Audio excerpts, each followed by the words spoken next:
Good morning all of you. आज हम interior calculus का लेक्चर 4 करेंगे। टॉपिक है surface area of revolution. Surface area of revolution होता क्या है? हमारे पास में कोई भी कर्व है, अगर हम उसको रोटेट करें एक्स या वाई एक्सिस के अलोंग, उस टाइम वो कितना सरफेस एरिया कंज्यूम करेगा, उसको क्या कहते हैं? सरफेस एरिया ऑफ रिवोल्यूशन कहते हैं। फॉर एग्जाम्पल हमारे पास सर्कल है, अगर उसको रोटेट करें तो हमारा क्या बनेगा? स्फीयर बनेगा। तो जो हमारा स्फीयर का सरफेस एरिया होगा वो हमारा क्या होगा? Surface area of revolution. हम एक और एग्जांपल लेते हैं कि हमारे पास एक पैराबोला है, अगर हम इसको वाई एक्सिस के अलोंग अगर हम इसको रोटेट करवाएं तो क्या होगा? ये उसमें इतना स्पेस कंज्यूम करेगा। तो एक बाउल की तरह क्या करेगा? रोटेट करेगा। तो फिर जो बाउल का आउटर सरफेस होगा ना सारा, वो इसका क्या होगा? सरफेस एरिया ऑफ रिवोल्यूशन होगा। इसको कैलकुलेट करने के हमारे पास में 4 फॉर्मूले हैं। First x axis. X axis में क्या करते हैं? हमारा फॉर्मूला क्या होता है? 2πy ds अपॉन dx का इंटीग्रेशन। हमारे पास में ds और अपॉन dx क्या होता है? ये होता है। इन द सेम सेंस हमारा वाई एक्सिस के लिए फॉर्मूला है। नेक्स्ट हमारा पोलर कोऑर्डिनेट, जब हमारे पास में जो इक्वेशन है वो थीटा की फॉर्म में दे रखी हो, r equal to function of theta की फॉर्म में इनिशियल लाइन के लिए, तो हमारा फॉर्मूला क्या होगा? ये वाला फॉर्मूला हमारा अप्लाई होगा। और अगर हमारा थीटा इक्वल टू π/2 है तो हमारा यहाँ पास यहाँ क्या हो जाएगा? r cos थीटा हो जाएगा। पैरामीट्रिक इक्वेशन क्या होती है? जब हमारी एक्स और वाई की वैल्यू की इक्वेशन अलग अलग फॉर्मूले में हमें गिवन हो, तो उसके लिए हम पैरामीट्रिक इक्वेशन का फॉर्मूला यूज़ करते हैं सरफेस एरिया ऑफ रिवोल्यूशन निकालने के लिए। एक्स एक्सिस के लिए हमारे पास में ये फॉर्मूला यूज़ होगा, और अगर हमारे यहाँ पे वाई एक्सिस होगी तो हम क्या करेंगे? वाई की जगह एक्स को रिप्लेस कर देंगे और हमारी D S upon D T की वैल्यू सेम रहेगी। First question, find the surface generated by the revolving of X square plus Y square to A square along the X axis. हमारी equation किसके? Circle की equation है। हमें निकालना है surface area, निकालना है generated by the revolution of circle along the X axis. अगर हम इसको एक्स एक्सिस के अलोंग इसको रोटेट करवाएं तो एक्स एक्सिस के लिए हमारा फॉर्मूला क्या लगेगा? 2πy ds अपॉन dx लग जाएगा, और हमारे इसके अंदर ds अपॉन dx की वैल्यू क्या हो जाएगी? रूट ऑफ 1 प्लस में differentiation of equation respect to x हो जाएगी। तो हम क्या करेंगे? सबसे पहले हम इसकी वैल्यू निकाल लेंगे। हमारी इक्वेशन क्या है? X square plus Y square equal to में ए स्क्वायर। तो सबसे पहले हम इसका डिफरेंशिएशन कर लेते हैं रिस्पेक्ट टू एक्स। तो हमारा डिफरेंशिएशन क्या हो जाएगा? एक्स की वैल्यू आगे आ जाएगी, वैल्यू कम हो जाएगी। ऐसे हमारा वाई की वैल्यू आगे आ गई और एक पावर कम हो गई, और वाई को हमने डिफरेंशिएट करते हुए रिस्पेक्ट टू एक्स कर दिया, और जो कॉन्स्टेंट का डिफरेंशिएशन क्या हो गया? 0 हो गया। अभी हम क्या करेंगे? D Y upon D X को हम एक साइड लिख देंगे, हमारे प्लस का इधर जाके माइनस का हो जाएगा, -2x अपॉन में 2y। तो उसकी वैल्यू हमारे पास में क्या आ गई? -x upon y। हम इस वैल्यू को इसके अंदर पुट कर देंगे। वैल्यू पुट करेंगे, हमारा क्या आ जाएगा? 1 प्लस में इस पूरे को हम स्क्वायर कर देंगे तो क्या आ जाएगा? एक्स स्क्वायर अपॉन में वाई स्क्वायर। इससे अगर हम वाई स्क्वायर को हम कॉमन लेके बाहर निकाले तो हमारा क्या आ जाएगा? 1 अपॉन में वाई, क्योंकि हमारा स्क्वायर से रूट कैंसिल आउट हो जाएगा। यहाँ एलसीएम लेना पड़ेगा, तो क्या आ जाएगा? Y square minus Y square plus x square. अब हम इसकी वैल्यू को फॉर्मूले के अंदर पुट कर देंगे तो हमारी क्या जगह? ए इंटीग्रेशन, सबसे पहले हमें लिमिट लगानी है। हमारा एक्स एक्सिस के अराउंड रिवॉल्व कर रहा है। अगर हम इतने कर्व का सरफेस एरिया निकाल ले और उसको डबल कर दे तो हमारा सर्कल का आ जाएगा। तो उसके लिए हमारी लिमिट क्या होगी? 0 to a। बाकी फॉर्मूला क्या था? 2πy।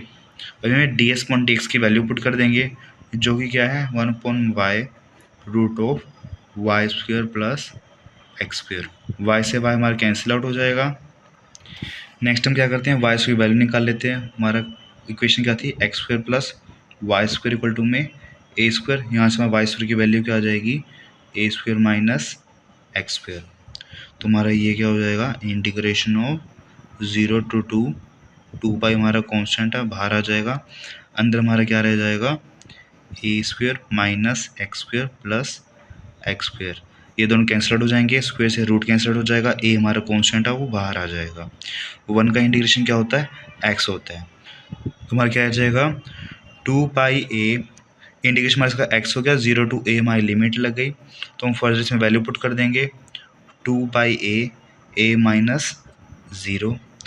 हमें इसमें पे 2 से मल्टीप्लाई करना था क्योंकि हमने इसका हाफ सर्कल का निकाला था, तो हम यहाँ से 2 से मल्टीप्लाई कर देंगे। तो ओवरऑल आंसर क्या जाएगा? 4πa square. नेक्स्ट क्वेश्चन है, find the surface area by revolving of Y square equal to 4ax about the X axis by the arc from vertex to the one end of the latus rectum. हमारे पास में parabola है, हमें उसका surface area of revolution निकालना है जो कि हमारा लैटिस सेक्टम तक रिवॉल्व कर रहा है।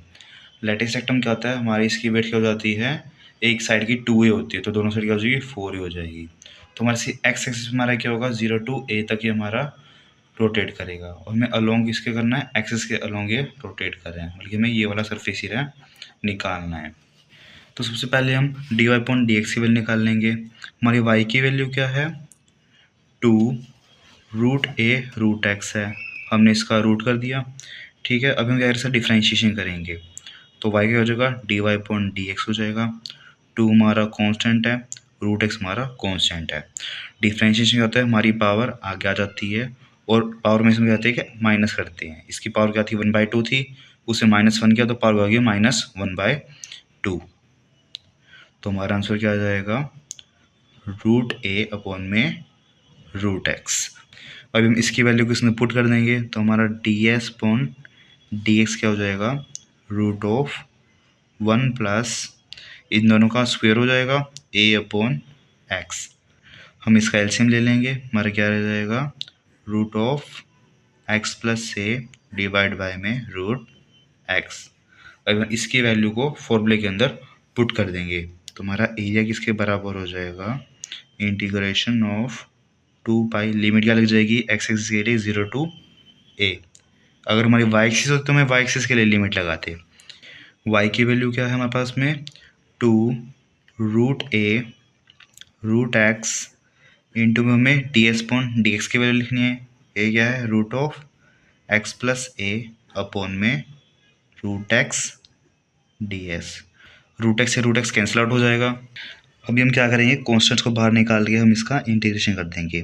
कॉन्स्टेंट हमारा क्या हो जाएगा, 2 × 2 4 पाई √a, इंटीग्रेशन हमारा क्या बच जाएगा, √x + a, integration √x + a dx, limit 0 to a। अब हम इसका इंटीग्रेशन कर देंगे, 4 पाई √a लिमिट 0 to a। इसका इंटीग्रेशन कर जाएगा, पावर क्या है, 1/2 है। तुम क्या करेंगे, पावर के अंदर एक ऐड कर देंगे, x + a की पावर हो जाएगी 3/2। हम क्या करेंगे, न्यू पावर से हम इसको क्या करते हैं, डिवाइड कर देते हैं। कांस्टेंट को हम बाहर ले लेंगे और इसके अंदर हम इसकी वैल्यू पुट कर देंगे, तो ये क्या हो जाएगा, 8/3 पाई √a, अंदर हमारा क्या रह जाएगा, 2a पावर 3/2 माइनस a⁻³ 3/2। हमारा क्या है यहाँ पे, 8/3 पाई √a। हम यहाँ 2⁻³ क्या लिख सकते हैं, एक तो पावर हमारी पूरी हो जाएगी, एक पावर हमारी हाफ हो जाएगी, तो हम कह देंगे 2√2a⁻³ 3/2 माइनस में a⁻³ अभी हम क्या करेंगे, यहाँ से a⁻³ को कॉमन ले लेंगे, a⁻³ प्लस में a⁻1/2, दोनों का एडिशन क्या हो जाएगा, a² हो जाएगा। हमारा क्या हो जाएगा, 8/3 पाई a², और यहाँ पे हमारा क्या हो जाएगा, 2√2 - 1। ये हमारे क्या आ जाएगा, इसका सरफेस एरिया ऑफ रिवोल्यूशन आ गया। नेक्स्ट क्वेश्चन है, find the surface of the solid generated by revolving of asteroid about the X axis. हमें निकालना है सरफेस एरिया ऑफ रिवोल्यूशन निकालना है, जो हमारा एस्ट्रॉयड रिवॉल्व करेगा एक्स एक्सिस के अलोंग। ये हमारी एस्ट्रॉयड की इक्वेशन है और ये हमारी पैरामीट्रिक इक्वेशन है, तो हम इसको पैरामीट्रिक इक्वेशन का यूज कर इसको सोल्व करेंगे। पैरामीट्रिक इक्वेशन के लिए हमारा ये फॉर्मूला होता है, एस्ट्रॉयड हमारा कुछ इस टाइप की शेप के अंदर होता है, तो हमारा क्या 0 to a तक हमारी इसकी वैल्यू होगी, जैसे कि हमारा गिवन है। हम इस वाले पार्ट का एरिया ऑफ रिवोल्यूशन निकालेंगे, फिर उसको डबल कर लेंगे। तो सबसे पहले हम क्या करेंगे, dx/dt निकालेंगे, dx/dt, इसका डिफ्रेंशिएशन करेंगे। a हमारा कांस्टेंट है, हमारी पावर आगे आ जाएगी, एक पावर हम माइनस कर देंगे तो हमारा जाएगा cos²t, और हमारा cos t का हमारा डिफ्रेंशिएशन क्या होता है, -sin t। ऐसे हम dy/dt निकाल लेंगे, इसकी वैल्यू क्या है, a हमारा कांस्टेंट है, sin³ का पावर आगे आ जाएगी, एक पावर कम हो जाएगी, sin²t, और हमारा sin t का डिफ्रेंशिएशन क्या हो जाएगा, cos t। अभी हम इन दोनों की वैल्यू को इसके अंदर पुट कर देंगे, तो हमारा ds/dt क्या आ जाएगा, √ इसका square 3 3 9 a² cos⁴t sine square T plus 9a² sine cube quadric t cos square T. अब इसमें से चीज़ें कॉमन लेके बाहर निकालें। जैसे कि हमारा 9 है, दोनों के 9 है, कॉमन लेके हम इसको बाहर निकालें, इसकी वैल्यू हो जाएगी 3 हो जाएगी। ए हमारा कॉमन आ जाएगा, इसकी वैल्यू बाहर आके ए हो जाएगी। रूट के अंदर हमारा क्या बच जाएगा, इन दोनों में से हम क्या ले लेंगे, कोस स्क्वायर टी और साइन स्क्वायर टी हम कॉमन निकाल लेंगे। तो हमारे इसके अंदर कॉमन आ जाएगा कोस स्क्वायर टी प्लस में साइन स्क्वायर टी, और अंदर हमारा क्या आ जाएगा cos t into sine T का स्क्वायर्स। हमारा कोस स्क्वायर प्लस में साइन स्क्वायर टी क्या होता है, 1 होता है। तो इसकी वैल्यू जाएगी 3a रूट ऑफ हमारा क्या आ जाएगा, इस पूरी की वैल्यू 1 हो गई, और इसका हमारा क्या हो जाएगा, और इन दोनों का स्क्वायर है तो हमारा स्क्वायर रूट से कैंसिल आउट हो जाएगा। तो हमारा क्या बच जाएगा साइन टी कोस टी। अब हम इस वैल्यू को मेन फॉर्मूले के अंदर पुट कर देंगे। फॉर्मूला क्या था हमारा, a इक्वल टू में इंटीग्रेशन ऑफ x की लिमिट क्या हो जाएगी 0 to a 2 पाई, y की वैल्यू हमारी क्या थी a sine cube t into में 3a साइन t कोस t dt। अब हम क्या करेंगे, कांस्टेंट को बाहर निकाल लेंगे। तो हमारा क्या जाएगा 3 2 6 पाई a², इंटीग्रेशन अंदर हमारा क्या रह जाएगा sign quadric t cos t dt। और इसको हमने 2 से मल्टीप्लाई करना, क्योंकि हम एक एरिया का निकाल रहे हैं, तो इंटू 2 कर देंगे। तो हमारा आंसर क्या जाएगा 12 pi a² integration of 0 to a sine quadric t cos t dt। हमारी लिमिट 0 to पाई बाई 2 होगी, हमने इसको थीटा की फॉर्म में लिया है। अब मैं करते लेट कर लेते हैं कि हमारा साइन टी हमारा क्या है पी है, दोनों का डिफ्रेंशिएशन कर दिया। इसका डिफ्रेंशिएशन क्या है कोस टी डी टी आ गया, और इसका डिफ्रेंशिएशन क्या हो गया डी ओ पी आ गया। अब मैं क्या करेंगे, इन दोनों की वैल्यू इसके अंदर सब्सिट्यूट कर देंगे। तो मैं कह 12 pi a² integration of p raise to power 4 d p 0 to pi by 2।